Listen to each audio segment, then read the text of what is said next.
반갑습니다. 뒷담화 전문 유튜버 18시간 근무하는 편의점 NPC 조점장입니다. 우리는 상가 앞이나 주택가 도로에 여러 이유로 폐타이어나 화분 같은 것들을 내놓고 주차 금지라고 쓰여있는 모습을 어렵지 않게 볼 수 있어요. 편의점뿐만 아니라 누군가 어떤 가게 앞에 주차를 한다면 업주 입장에선 타인의 차량으로 인해 내 가게가 사람들에게 안 보이는 효과를 주고 손님이 오고 가는데 불편을 겪을 수 있기도 하니까 어여 갈아치우고 싶겠죠. 이 질기고 질긴 진상들과 가게 앞 주차 문제로 여러 번의 마찰을 겪어왔기 때문에 날이 갈수록 가게 앞 주차에 더 예민해지고 있어요. 거기다 차에 차주 전화번호도 안 써있다면 차를 아주 그냥 박살내고 싶은 마음만 가득하죠. 이건 뭐 답도 없어요. 인류애가 바닥을 치는 거죠. 안 싫어하는 업주분 단 한 명도 없을 거예요. 하지만 차주 입장에선 나 주차할 자리가 없어서 여기다 잠깐 대는 건데 뭘 그리 유난을 떨어대는겨 라는 생각을 할 수 있겠죠. 1시간이라도 차주 입장에선 잠깐이고 업주 입장에선 아주 긴 시간이 될 수 있어요. 입장에 따라 시간이 다르게 간다는 거죠. 가게 업주나 차주나 도로 주차 구역에 대한 소유권이 없어요. 또 불법 주정차 구역이라면 말 다 한 거죠. 여튼 폐타이어나 화분을 이용해 무단으로 권리를 행사하고 있는 것은 솔직히 맞아요. 하지만 상도덕상 타인의 가게 앞에는 주차를 하지 않는 게 좋다라는 생각이 대부분의 사람들 머릿속에 자리 잡고 있죠. 배려하는 마음으로 가게 앞에는 되도록 주차를 하면 안 된다라는 상도덕적 국룰이 생겼어요. 그래서 다들 가게 앞에는 되도록 차를 대지 않고 있죠. 더러워서 안 되는 부분이죠. 하지만 뭐 더럽거나 말거나 업주 입장에선 땡큐죠. 저도 편의점을 운영하고 있고 또 차를 끌고 다니는 차주로서 저쪽도 이해가 가고 이쪽도 이해가 가요. 편의점 같은 경우는 센터 기사님도 와야 하고 차를 몰고 오신 손님, 거동이 불편한 손님도 오실 수 있기 때문에 최대한 가게 앞을 비우고 싶은 마음이 있어요. 그리고 주택, 누군가 어떤 주택 문짝 바로 앞에다 주차를 해버리면 그 안에 있는 사람은 뭐 어떻게 나오라고.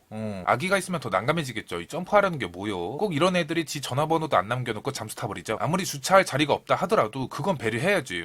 적어도 사람이 나갈 수는 있어야 될 거 아니오. 아니 어떻게 내 집에서 못 나가? 그리고 댓글 보니까 구독자분들 중에 주차 문제로 스트레스 받으시는 분이 여러 계시더라고요. 이 뭐라고 적어주셨냐면 저희 매장 앞은 큰 도로예요. 아침마다 청소차가 지나가는데 주정차 금지 구역인데도 불구하고 거기다 냅다 주차한 뒤에 잠수 타는 것들이 있어요. 불법 주차된 차들 때문에 청소차가 우리 매장 앞을 지나가지 못하고 돌아서 가요 라고 써주셨어요. 또 다른 댓글에서는 편의점 주차장이 따로 있는데 굳이 좁디 좁은 이 차 한 대만 지나갈 수 있는 도로에 차를 대고 한참 뒤에 빼는 손님도 있다고 해요. 또 차 댈 곳이 없어서 가게 문 앞에다 잠깐 차 좀 대겠다고 하길래 그러시라고 했더니 그 이후부터 말없이 매일같이 가게 문 앞에다 장시간 동안 차를 댄다는 사람도 있다고 해요. 이렇게 가게 앞에 차를 잠깐 정차하는 유형도 가지가지죠. 일단 배째라는 유형이 있겠죠. 저기에 차를 대고 매장에 들어와 버리면 다른 차가 지나갈 수 없음에도 불구하고 도로 정중앙에 정차를 한 뒤에 비상등도 안 켜고 손님의 매장에 들어오세요. 조금만 더 가면 잠깐 정차할 자리가 많거든요. 근데 무슨 레드카펫도 아니고 입구 바로 앞에 차를 정차시켜야 직성이 풀리는 사람이 있어요. 잠깐 들리는 건데 뭐 그 사이에 별일 있겠어. 이런 마인드거나 주차 실력이 안 되는 초보 운전이거나 그냥 태생부터 남 생각 안 하는 타입이겠죠. 여튼 이따구로 차를 대고 가버리면 어떡해. 다른 차들이 그 차량으로 인해 지나갈 수가 없으니까 사방에서 좀 꺼지라고 클락션을 막 울리겠죠. 하지만 우리 손님은 아랑곳하지 않고 상품을 이것저것 신중히 고르고 계세요. 이럴 때마다 내가 너 눈치 보여. 가야 되는 거 아니요?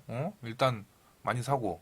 그 이후에 나갈 때도 아주 여유롭게 본인은 할 일을 다 마치고 본인 차로 인해 못 지나가고 있는 차량들에게 미안한 기색도 없이 다시 차에 타고 갈 길 가십니다.